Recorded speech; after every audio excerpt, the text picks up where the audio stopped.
Welcome, everybody. Thanks for joining us for today's webinar, Prune Your Native Plants, How, Why, and When It Matters the Most. My name is Stacy Matrazzo, and I am the Executive Director of the Florida Wildflower Foundation. For those of you not familiar with our organization, our mission is to protect, connect, and expand native wildflower habitat through education, research, planting, and conservation. Our work is made possible through the sale and renewal of the state wildflower license plate.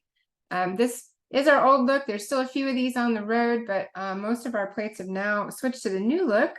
Whether you have the old or the new, you are supporting our programs, and we greatly appreciate it. Those funds from the license plate, as well as memberships and donations, allow us to support and create projects that build awareness and knowledge of native wildflowers and plants throughout Florida. We'd like to encourage those of you who find our programs valuable to consider becoming a member, making a donation, or getting that state wildflower license plate. And if you purchase or have the wildflower plate, you are eligible for a membership with the foundation. Just let us know you have the tag and we'll get you set up in our database. Be sure to check out our website for resources on planting and growing wildflowers, to learn where to see wildflowers in bloom, to learn about our upcoming events, and so much more. We're also on social media. You can find us on most platforms at FLA Wildflowers. Our next webinar will be presented by our own Emily Bell. She'll present Photographing Wildflowers for Beginners. This is on Wednesday, December 13th.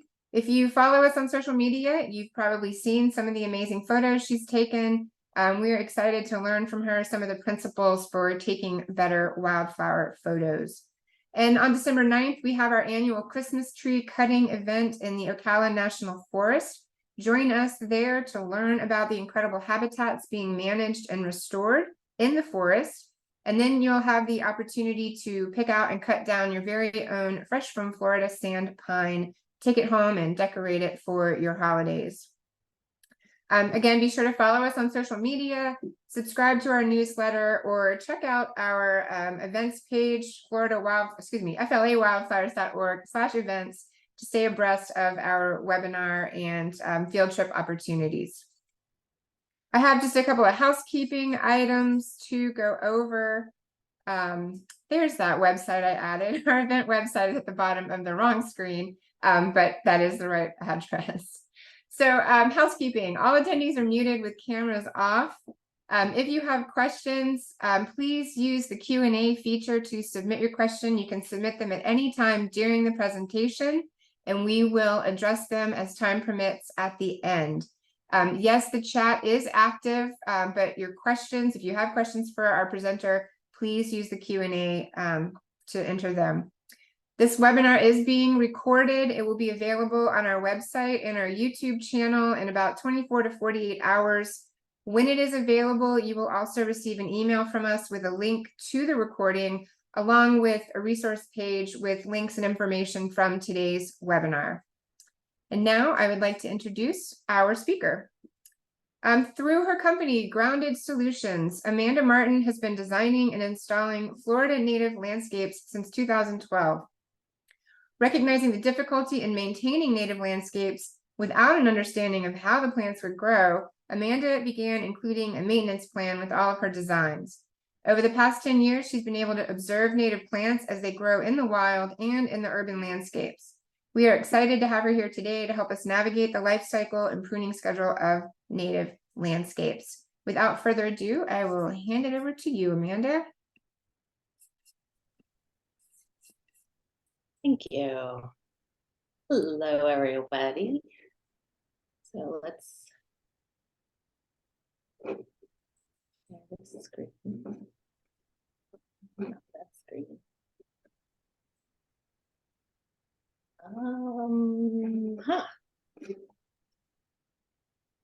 There we go.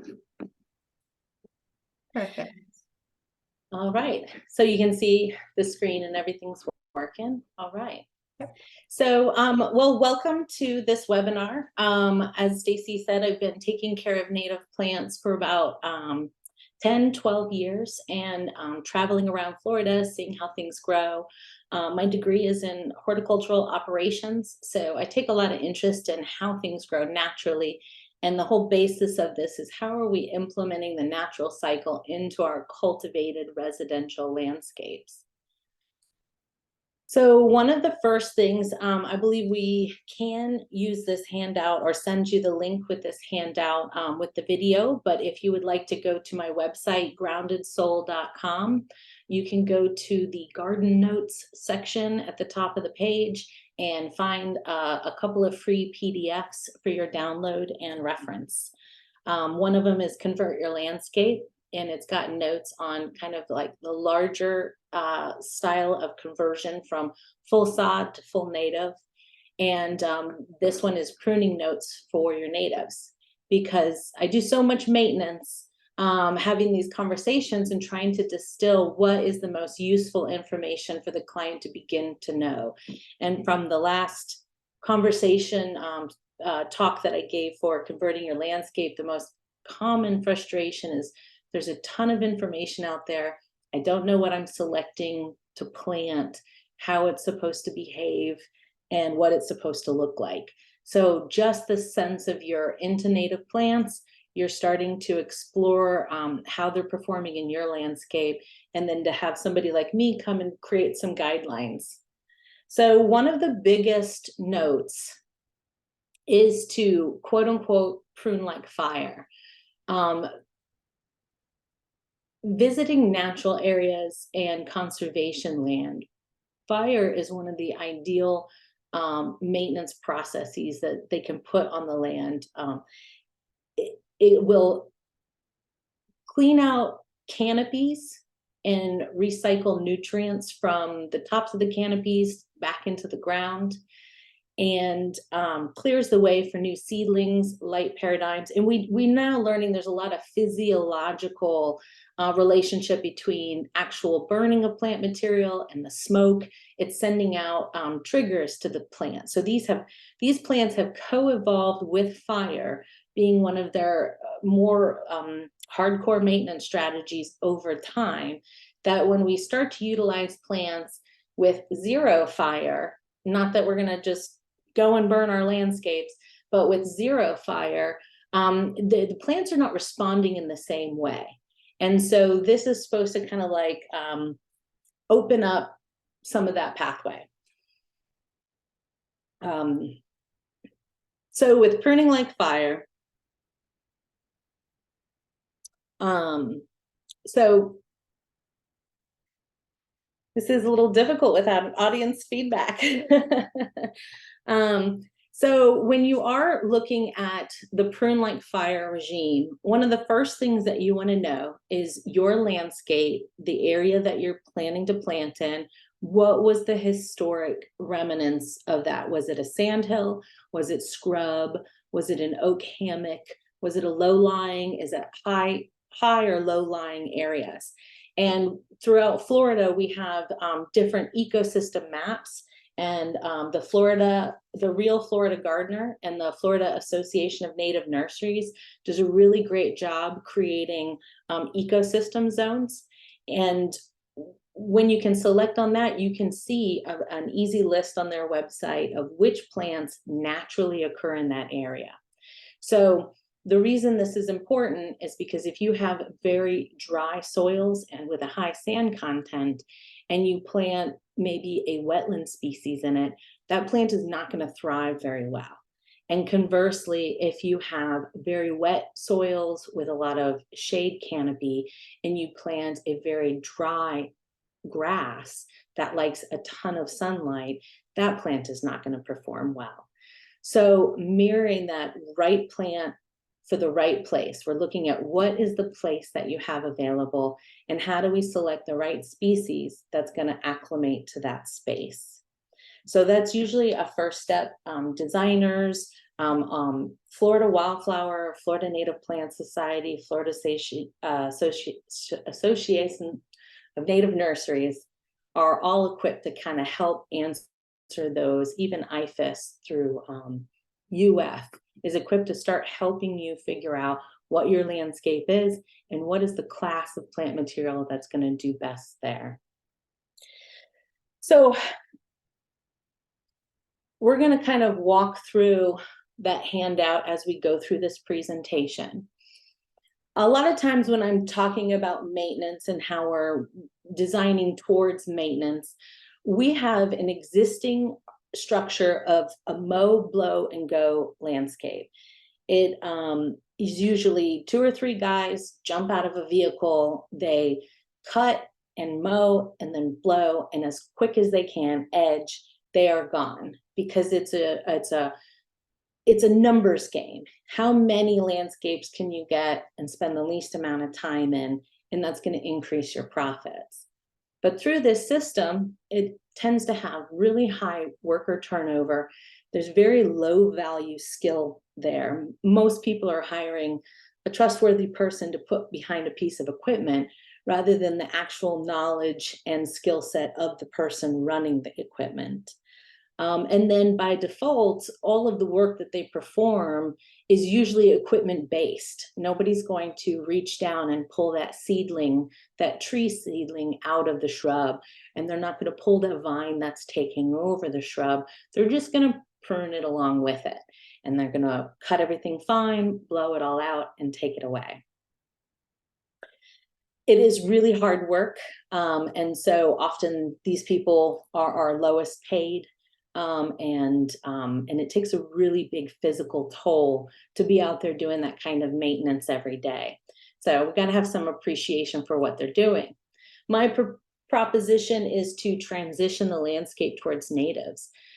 We don't have as many equipment costs, but we do increase the amount of learning, education, knowing of the plant material, knowing of the seasonal times, and knowing when something should be pruned and when it can be left. Through this process, we end up changing our view. I now, through the last 10 years, when I see a highly manicured, full green, tiered and textured landscape, I intrinsically know the amount of maintenance that goes into it, and somehow it is a little less beautiful when it's forced and predictable. And something within that native plant community opens up that beginner mindset. It allows for a little more exploration. And then really one of the great things over time is you start to see all these increased species interactions. You go from seeing bees and spiders to different species of birds and dragonflies, and animals will come through or nest. So we're redefining what we see as beautiful when we start to hold up the true costs of our existing maintenance plans. So when I say, what is a Florida native landscape? It looks something like this. This is a very small yard in Audubon Park area here in Orlando. And the client was tired of mowing. She had some trees around, lost one big tree, and was ready to do something that didn't require a lot of maintenance. So one of the first things that I recommend is let's do away with ground covers. Not that they are bad, it's just they tend to be a little bit more maintenance intensive over time, and we'll go through that. Whereas a lot of our Florida native grasses will take up quite a bit of space over time. And here you can see just after 1 year, I think this was the first year after bloom, we remulched everything. 1 year, you're seeing the expansion of the grasses, you're seeing more coverage. And we also did the grasses were all planted the first year with the pine trees, and the internal garden bed was planted the following spring. And so here through the summer, you're starting to see that internal bed grow in. And then that is this fall. So the grasses are in some of their full plume. They're still coming on where it gets the hottest sunlight here at the lower ground. But lots of plumage, a very attractive edge can be made with shell and pine straw. And again, that's taking away the the detailed need of really sharp, hard edges, and you're allowing for some expansion and contraction over time. So it's not the same look for each season. Here is a backyard installation we did in Winter Park. And we were using the grasses in the bed. We built up the soil bed lines around the edge of the property and used the grasses to detail where the path was going to be. So when I'm not focusing on large ground covered spaces and we are doing more clumping grasses, how do we mitigate that space by allowing a wider pathway to kind of anchor the landscape and maybe not make it feel so brown and barren. That's most people are really afraid at this point because they see everything go towards brown. And then once you get a little color, and that pine straw is very brown, but it's more of a lively brown than the dying brown. And then once we are able to lay some fresh white wash shell, it just sparks and looks quite elegant in my opinion. So the wildflower area kind of gets framed in, and you can do a more naturalized look, which will be way easier to upkeep in the long run than trying to maintain a ground cover between everything and then keep it edged off the pathways. So seasonal shifts in light and temperature are the biggest factors that affect native landscapes.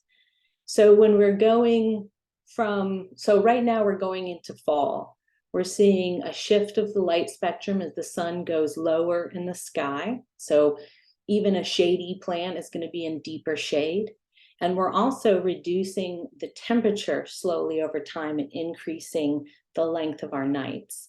So the length of the night and the length of the day are major physiological triggers for a plant for when they go into dormancy and when they wake up and do a fresh, spring, summer growth. So this photo here, if you see to the, I guess I can use my mouse. Nope. If you can see to the right of the image, there's a small toothache tree that's just flushing with new buds. So, and the muley grass has spent their blooms and is creating some brown off of the old tufts, and you can see green in there that are coming up fresh and new. The firebush is just putting on some blooms, and the gelsemium going up the porch structural holds. My words are failing me. Those had just been in bloom shortly before this. So I can tell that this is a spring photo because everything's just coming out of a dormancy and beginning to grow. So this is just a few weeks later into spring. We're getting a lot of vegetative growth, and we are getting blooming on the opuntia cactus. So the client had planted frog fruit, to have some ground covered area. Again, it was a big transition to go from full sod to all of this brown mulch. So a lot of people want to put creeping, crawling, spreading, we call them sod mimics. And what happened is that frog fruit marched across the whole property. And now we have the more traditional maintenance tasks of edging, mowing, weeding, pruning. And as you can see it towards the center forward part of the image, the frog fruit is growing throughout the plants. So a piece of equipment would never be satisfactory to remove all that. That's a lot of handwork at that stage. Here we're going into summertime, and everything's growing robustly. There was a few showers. We did have a bit of a drier year this year, but all of these plants were great. I was not as interested in this yard as to shear everything into tight balls. Doing that sort of monthly maintenance to them, where it's just always redefining that tight edge, turns into a lot of physical work. And so this is a nice like practice yard to see, you know, what are the monthly or quarterly tasks that are the most important to keep it looking in shape, while also expanding some of those rougher edges of letting things be just a little bit shaggy. So here you can see the trees have even more foliage on them. The Monarda punctata spotted bee balm in the foreground, you can see on the previous photo, it was still vegetative and tall. And by not pruning that earlier, it does get a little heavy weighted when those blooms come on, and you see that it actually split and fell to the side like a cascade. So with plants, if by not hitting certain pruning cycles, you're going to get a different result in the growth habit at time of bloom. The Conradina canescens up front is in full flower.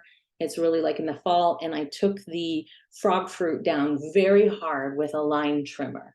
So no mower, but definitely about an hour worth of line trimming and edging. So it's one of those trade-offs of the conventional landscape is, how do I spend 5 to 10 minutes in this landscape once a month? And then the more native approach would be, how do I spend 2 to 3 hours or even 4 hours in the landscape 4 times a year?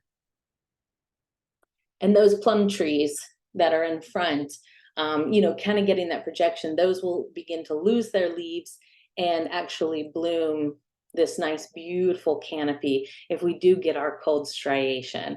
They're quite stunning in our landscape still.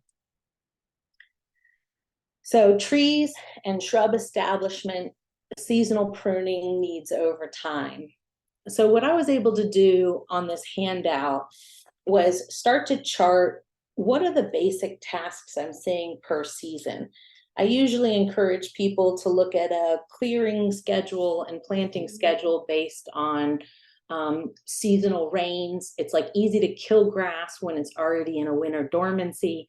It's really easy to plant new flowers in the spring when we get hit late February with a little bit of rain. And then the sun is rising in the sky and the temperature begins to warm and everything just wants to take off and grow. So typically I don't do anything in the garden in January.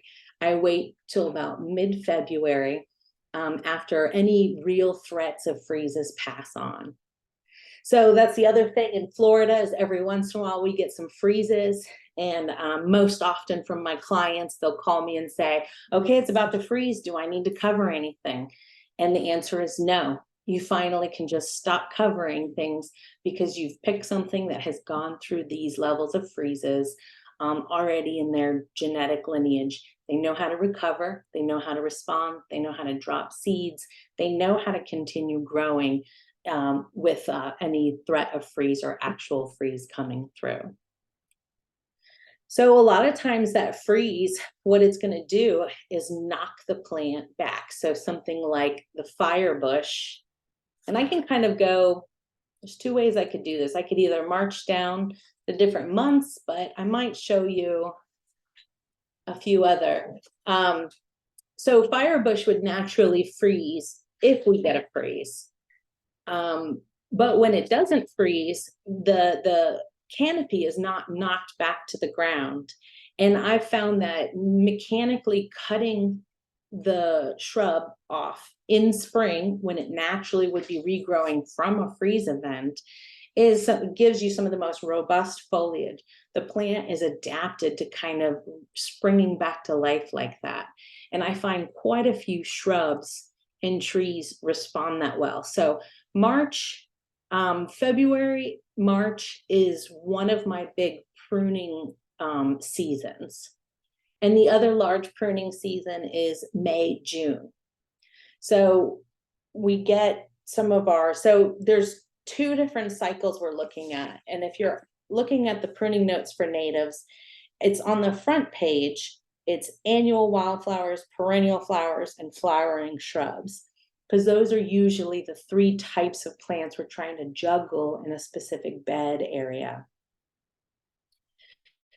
So there's a few things you need to kind of look out for. How are we pruning the tree for its structure, or pruning the shrub for its growth and structure? And then at the same time, we're watching the ground for seed germination events. So a weed seed and a wildflower seed propagate in many of the same ways, which is it's a short-lived plant cycle that will drop as many seeds as it possibly can produce. Those seeds sit there unnoticed, and there's those environmental triggers like the changing of the sunlight, longer days, and temperature shifts that will trigger germination. So I've got these months asterisked. March, June, September, and December tend to be when we see our native wildflowers germinate per season.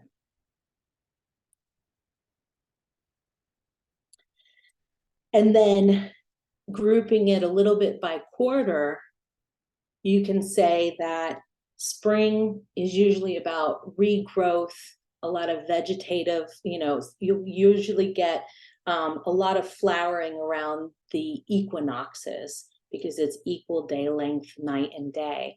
So a lot of our shrubs and grasses will then begin to flower around the equinoxes.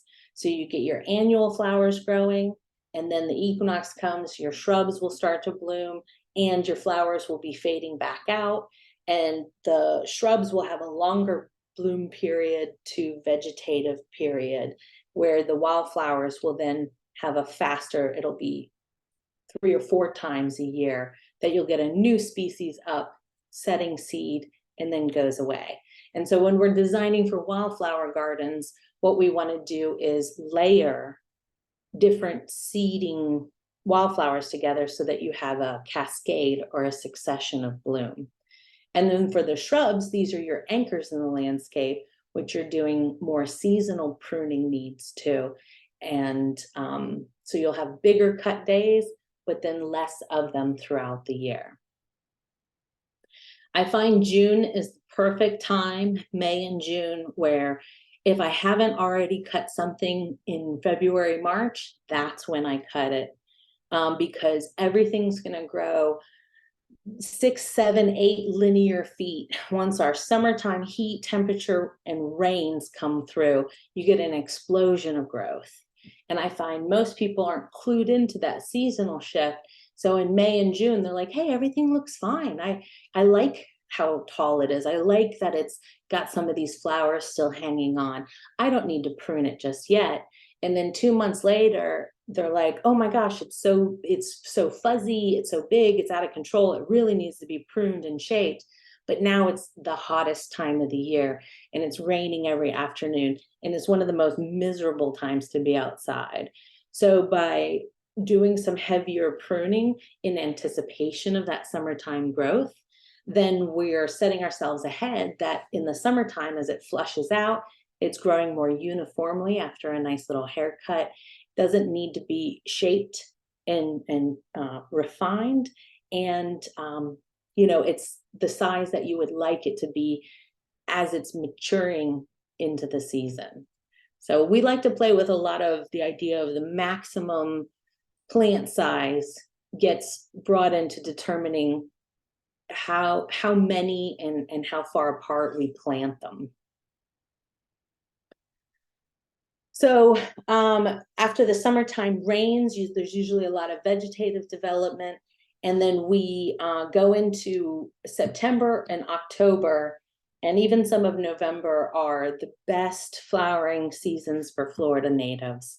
So you're sort of like grooming it the whole year so that you can just let it go throughout the fall and really enjoy all the blooms and again, all the activity of the butterflies and birds, lizards, spiders, snakes, even some black racers here and there.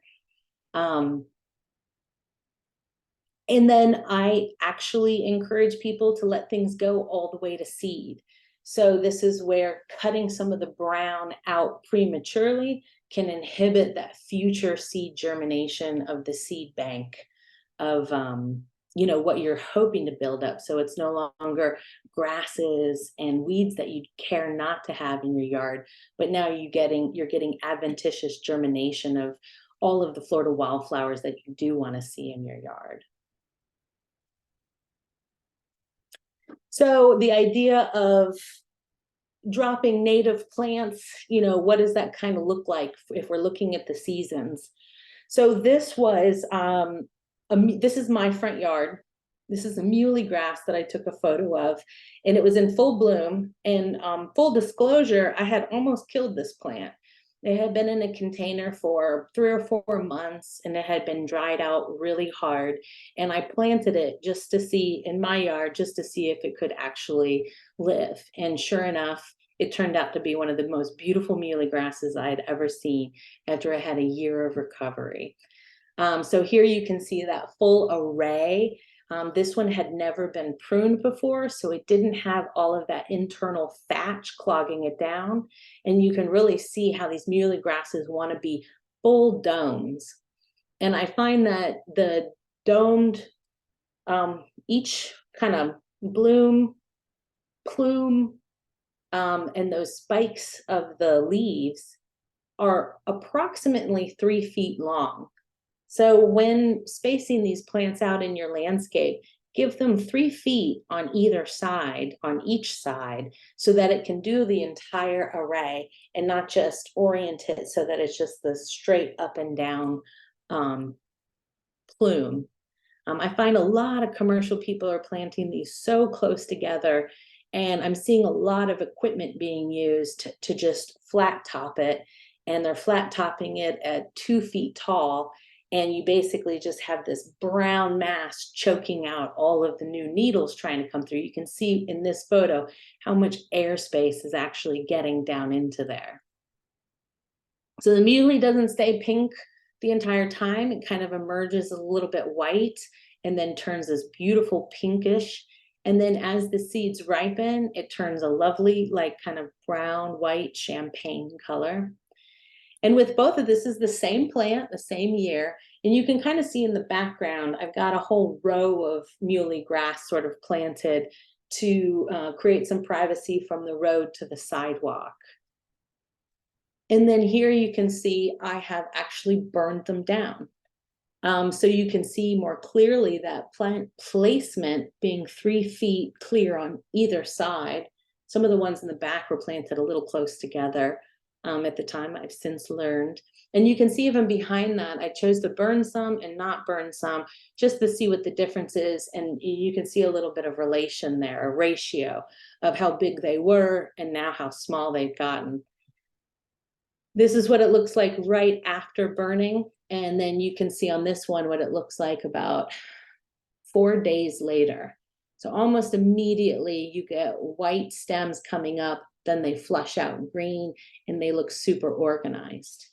Now, I'm not recommending that everybody burn their plants, though I am pointing out it's not the scariest thing I've ever done. And they are pretty self-contained. But if you were to mimic this with a weed whacker or a pair of clippers, see how low you would actually cut it so that the needles could regenerate without that brown thatch into it. So this is a great example of prune like fire. Let's see what fire would naturally do to the plant and then feel free to mimic that mechanically. As we go, so this is shrubs, root shoot ratio, larger dormancy cycles for flower reproduction and pollinator relationships.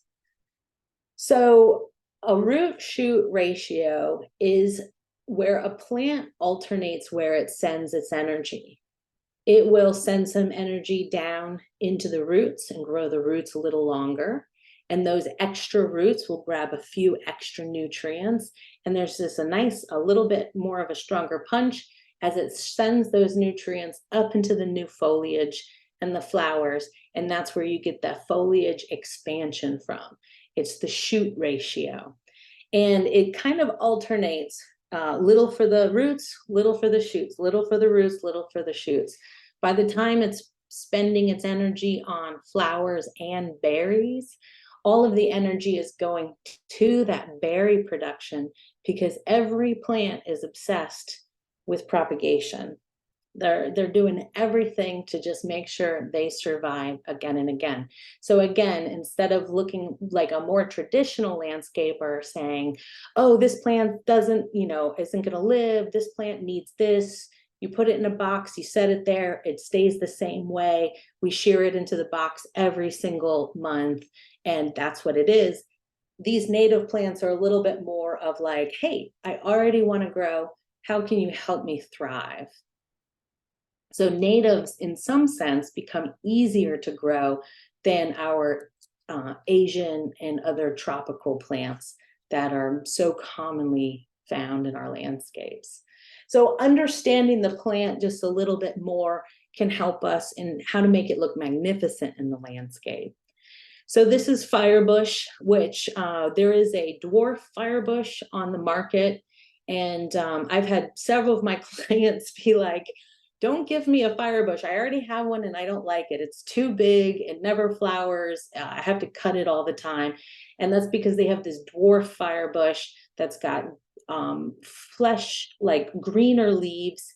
It doesn't lose its leaves in the wintertime like our native one does, and it's not as cold sensitive, so it doesn't freeze back when colder temperatures come through. So in a public parks situation, that's exactly what they're going for.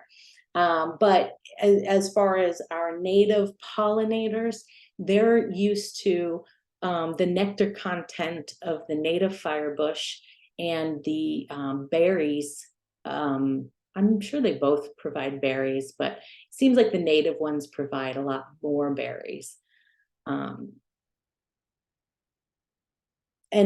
it's just, you can see it with a leaf photo. It's a very lovely venation and worth, double checking that you are supporting the native species versus cultivated varieties.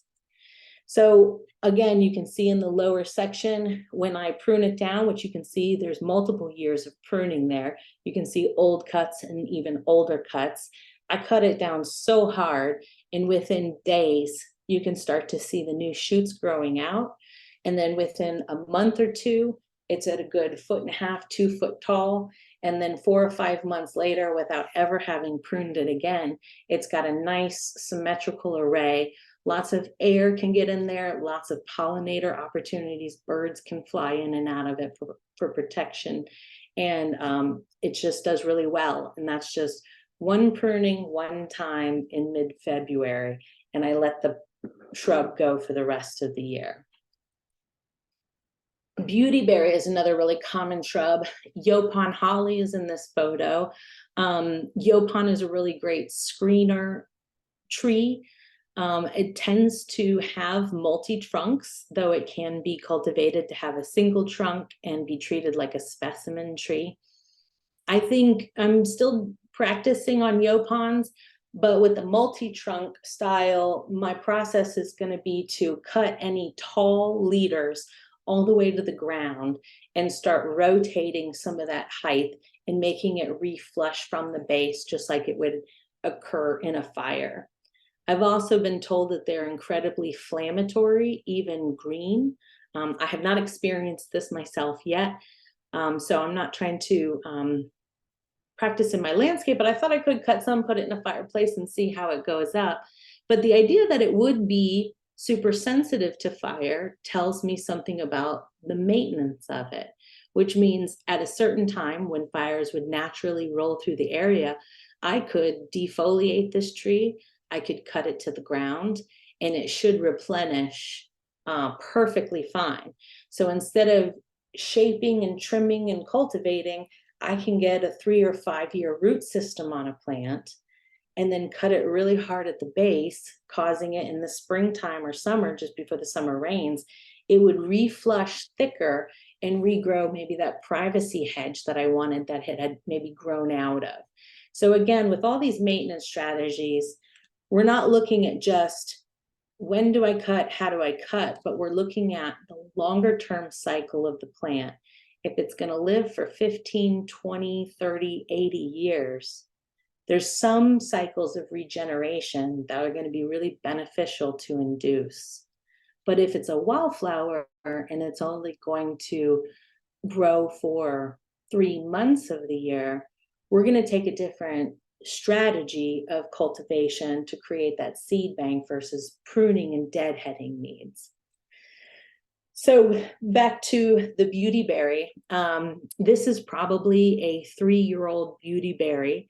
And I direct the client to prune it very hard to the base in the springtime prior to bud break. So I've got a little lovely flower of the beautyberry buds, and those break really early, probably mid-March. You'll see them kind of open.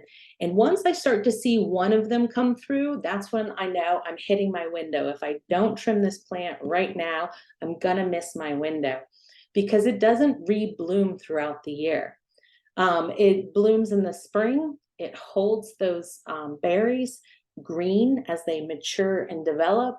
And then only once the temperature and light start to shift, those berries naturally turn into a real glossy purple and weigh down that limb so they can droop a lot. So doing a little spring maintenance, doing a nice hard cut, being okay with it being bare for just about 3 to 4 weeks, then you don't really have to prune it much for the rest of the year, and you can have a much more upright showcase of these fall beauty berries. So I would love to continue going, plant by plant and do a lot of more detail. I've done a couple of combo slides, and one of the top left slide is a Pityopsis. So that's a 2nd-year growth. You can see the prior bloom stalks have turned brown, and with a little snap of the fingers that could be cleared out. This client kind of liked the windswept look, and we're cultivating that to be a dominant ground cover over his backyard.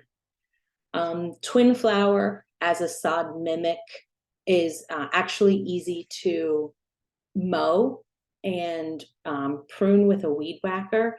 It's rhizomaceous, so edging it is not super easy unless you put harder boundaries down. But it can create that kind of low mowable sod mimic for people who are just looking for that simple 1-to-1 switch from St. Augustine to twin flower. It can take the exact same irrigation levels and then reduce it over time. So that's a real easy shift over. And I have the toothache tree with a giant swallowtail who is laying eggs at the very top of that. So I'm getting to learn that tropical plant. Here in Central Florida, we're pretty dry. I know these will root sucker. So with the additional heat and drought that we get in Central Florida versus maybe the coastal areas, I'm thinking it's not going to root sucker as badly. But again, it's like just pointing out that with every plant species, you're looking for ways that it wants to thrive. And then you're using its signaling, like it's going to go dormant, drop the leaves as part of that natural process, and not necessarily something's wrong with it.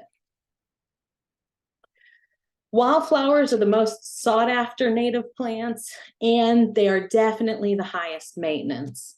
Wildflowers by their nature grow vegetatively in one season. So they will grow from a seed, germinate, grow vegetatively, get an environmental cue to start blooming, and then it's going to produce as many seeds as it possibly can.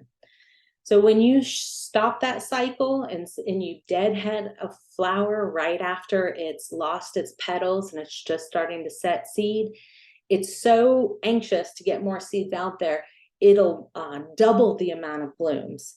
So early in a wildflower seeding cycle, you can deadhead, and then you want to let the flowers just go natural so it can do the maximum amount of seed production for the following year. And this is definitely where Florida native plants versus cultivated varieties, The native plants have the genetic diversity to really encourage seed germination, where I find in cultivated varieties, they're really selecting for new blooms, denser blooms, brighter blooms, and that energy comes from someplace. So maybe that flower stops producing so much nectar in order to get that super large flower, or maybe it doesn't produce as many viable seeds to create that super large flower because it's not getting the pollination that it normally would because the nectar's not there. So there's some little smaller correlative effects that we try and speak to when we're selecting for native plants and looking at what best practices are for maintaining them. So 3 of my favorite wildflowers. Partridge pea is a really great summertime annual. They are sort of, once you get seeds established, you just let them go wild. Bumblebees really love them, and bumblebees are getting harder to feed these days. Monarda punctata is also a really prolific seed germinator. And I find that the more harsh, dry, and intense the scenario is between the partridge pea and the monarda, actually the more behaved the plant is. So normally when we get a ton of rainfall in the summer, monarda grows very vegetatively, gets really tall, and then when it starts to bloom, it falls over, like we saw on that previous slide. So I started doing pruning cycles to it, and I would come the very first foot that it got, I'd cut it in half, and then it would grow to another foot, so it's a foot and a half, and I'd cut it in a third, and I would start to just sort of trim the top of it 3 times during the summer, and then it would stand up nicely for me in the fall. Well, this year we never got our rains. It was dry all the way until July. And so the vegetative period of the spotted bee balm, they grew. Several of them, they didn't grow as robust, they didn't grow as tall, they were denser. And then lots of baby ones even died out because it was too hot and dry. And it was almost like a self-regulating system, because when I never pruned them this year, and when they bloomed, they all stood up perfectly. Like they were nice and compact and able to handle the weight of the blooms. So that really shows me that when I'm introducing artificial irrigation in order to get something to grow, you often do have this much more robust, bigger plant, and that's going to also need more back-end pruning to get it to stand right if you're going for like cottage country, or like a very modern type landscape is going to rely on a little bit more of that structure. So then if I have a yard where I can stress the plants through withholding irrigation after establishment, of course. So we're looking at year 2. Everything's been planted, everything's been watered. Now we're on the next year cycle. Well, we can reduce the irrigation and actually start to stress the plants. And then the next year's seeds will be more adapted for that stressful scenario. And usually between years 1 and 3 are the most like weed intensive, site prep intensive years to stay on top of, because a weed seed is going to get in and continue that negative seed bank that you're now trying to encourage the wildflowers that you do want to go through that process. So I usually find that within 3 years, I pretty much have nothing but the wildflowers I want growing in the landscape. And then for year 4 and 5, I do almost nothing to the wildflower areas. I simply pull out the sticks or the plants well after they've gone to seed, because it's a self-perpetuating system at that time. So Gaillardia also fall into that territory, like black-eyed Susans. They have more of a longer summertime bloom, but they can take deadheading early in the season, and then you let those go completely to seed, and they will kind of show up everywhere where it's sandy and dry, sandy and dry. Biden's alba is Often people really don't like the Biden's alba, and I've actually found it's a little more delicate than I might have thought. After I used to try to get rid of all of it in my yard, and then I decided to embrace it and start pruning it to make it more like a gaillardia. And I found that if I kept pruning and deadheading it, the plant would just exhaust and die on its own. And after about 3 or 4 years of just sort of stopping some of the seeds from going down, they're completely gone. They're not as tenacious as I once thought, but every year that they're able to put fresh seeds down, the very next year, you're going to have a lot of germination. They're easy to disrupt. And again, by putting different native plants down and disrupting their cycle from seed spreading, you can get them out of your landscape quite easily. Tradescantia is another really great wildflower. In fact, I'm going to try and start using it as more of a ground cover because I believe it could be mowed twice a year. But spiderwort is a transitional season bloomer. So it's really good to have in the landscape because it does its huge magic in spring and fall. So when everything's dormant in brown, in the winter, these plants will be green and like bluish silver and look great. And right at that February mark, it's the first thing to start at that January, February. It's the first thing to start blooming in the landscape. So it picks up a lot of color before everything else starts to pick up color and grow. So it's a really good transition there. And then in fall, after everything goes through its magnificent blooming season, you've forgotten all about Tradescantia. Now the brown is coming on and you're starting to clear things back out from the twigginess, and there will Tradescantia be like blooming and gorgeous right at that time where you're like, there's nothing going on. So layering a lot of these species can give you that more year-round effect to the bloom cycles.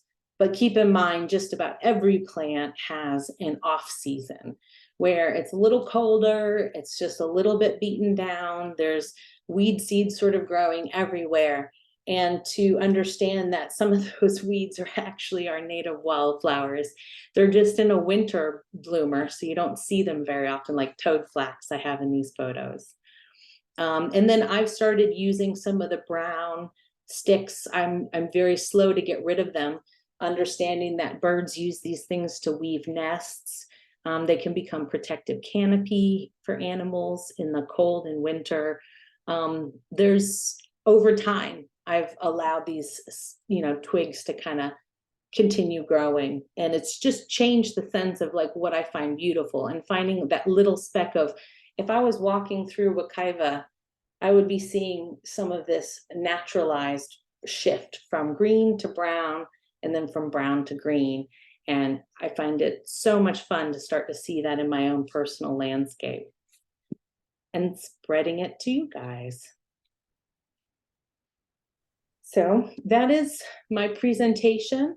I think we have about 5 or 10 minutes if we have any questions.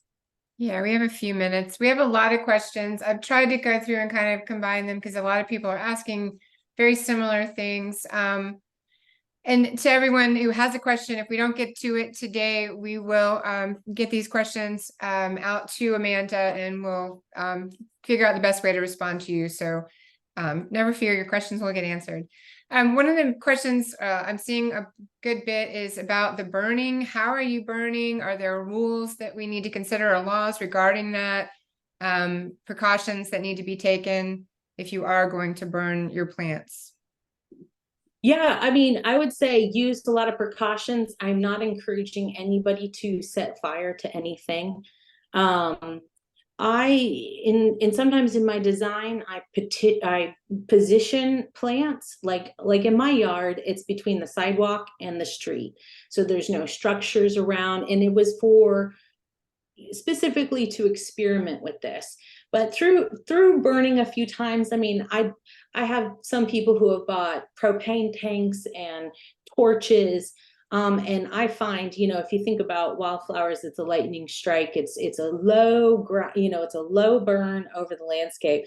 So I just take literally an extended lighter that you might light a fire or a stove with, and I just stick that towards the middle of it, and it will all go up in flames. And for anybody who was a kid and used to play with candles, that long flame isn't as hot as we think it is. It looks hot, but it doesn't feel hot. And so you get this sort of like rapid burn, and then it'll dissipate itself, I would say, in about 15 minutes. So it's not nothing to do this. So I usually have a hose on hand, and I usually select the time to actually burn after we've had a 2 to 3 day drenching rain. And I select for May. That's when fires would burn through the sandhills of Central Florida, somewhere between April, May, June. And so what I typically do is, if I'm going to practice that, I wait until we have our seasonal rain coming in. It's drenching everything and adding any relief to smoke in the air or whatnot. And I'll burn it like early one morning. My neighbors have come out and said, "Hey, what are you doing?" Or people walking the dog are like, "That's interesting." So as far as I'm aware, there's nothing illegal about it. HOAs probably would be concerned. And then again, I would never do anything even remotely near a house or a car. So, just very obvious parameters being followed. I do not find that the pine straw is particularly flammable under that heat. It's a fast burn. It's burning the brown material within the plant and the green material within the plant. Surprisingly, the green material will carry the flame a little easier than the brown, and itself drops in on itself to perpetuate that burn. So just in my kind of like nerdiness, it's really interesting to see how not only these plants are adapted to taking the flame, but they're actually cultivating flame into itself. Not trying to spread it as much as utilize it. So I thought that was an interesting take. And you're talking mostly about grasses. You're not setting bushes or shrubs and trees on fire. No. I've only ever practiced this on muley grass, and that was after going through a conservation area and seeing how fast some of these grasses had regenerated. So I just wanted to see what it would look like, under very safe, cautious conditions in my landscape. So do all grasses benefit from being cut back? Whether it's fire or trimming back? Most of them do. So yes, there is that cycle that they would get grazed or burned. So most grasses do have a cutback, mechanism. It can make the grass stronger, so it has to harden off towards harsh environmental conditions, or withstand trampling or whatnot. So it strengthens the plant, as much as I can tell, to mow it at the appropriate height, to trim it at an appropriate height, not leaving too much brown thatch. Yeah. So would you cut all grasses back to the same height, regardless of it being Fakahatchee or love grass, muley grass? Cut it all down? Yeah, I mean, that's where I got the premise from. I had a client burn giant Fakahatchee grasses in his own yard. He lived by a lake, and I came over, and it was just, it's sort of like what I would say is sort of like the idea of hand tightening something. So you can get a ratchet and you can really ratchet something down, or you can leave it loose, like the salt shaker joke where somebody picks it up and it just falls off. But if you hand tighten it, it's usually pretty decent balance, that it's on, but it's not ratcheted down. And so what I would do is look at the sheaths and how the natural plant creates density where the roots meet the leaf sheaths. If they're big and bulbous and robust, you're really only going to want to cut down to where you're getting some serious resistance. You don't want to cut something off just because it's quote unquote at ground level. So what fire seems to do is almost just like a glove, it just sort of takes it down to as far as it'll naturally go, and then it leaves all this tissue that's ripe with regenerative powers. So when I'm mimicking that, I'll even go in with my hand and pruner sometimes and just bend something to where I can see the difference between the turgidness and the softness, and that's where I'll choose to cut. People are asking when and to what height to prune a lot of different specific species, and we don't have time today to run through every single shrub that people want to understand. But based on your handout, it seems like pruning is best in late winter, early spring, and then after the last threat of the freeze, and then also in June, depending. Is this something that is applicable across species? And also, what about in southern parts of the state where we don't have the freeze? Is pruning as necessary, and would the timing be different?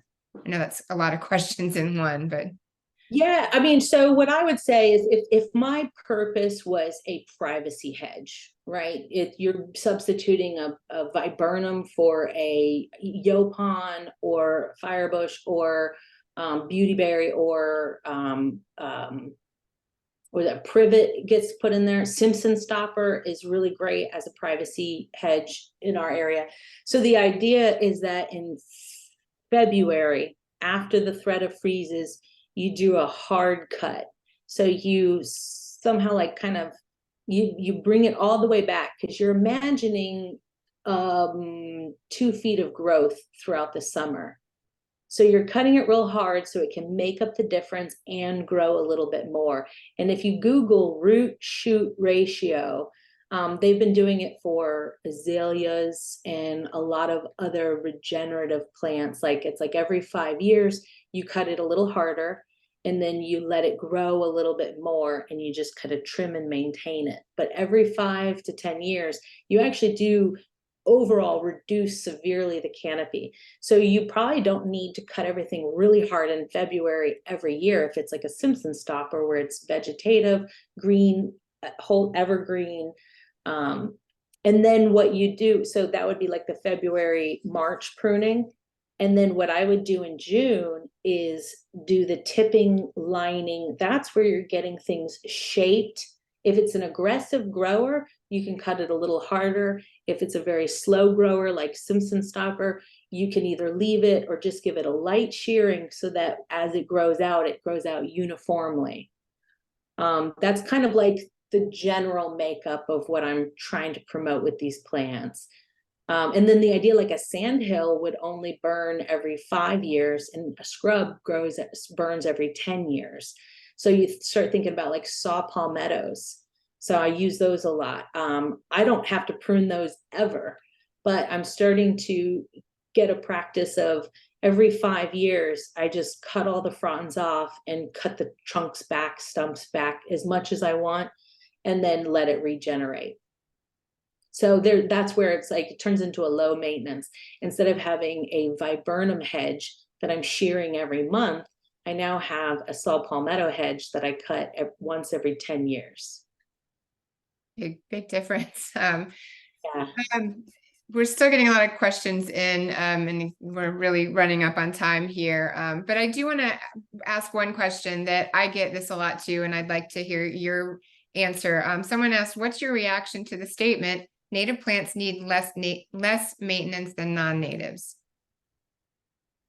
Well, it's all relative. So there's a joke that native plants are low maintenance because you have to get low to the ground to maintain them.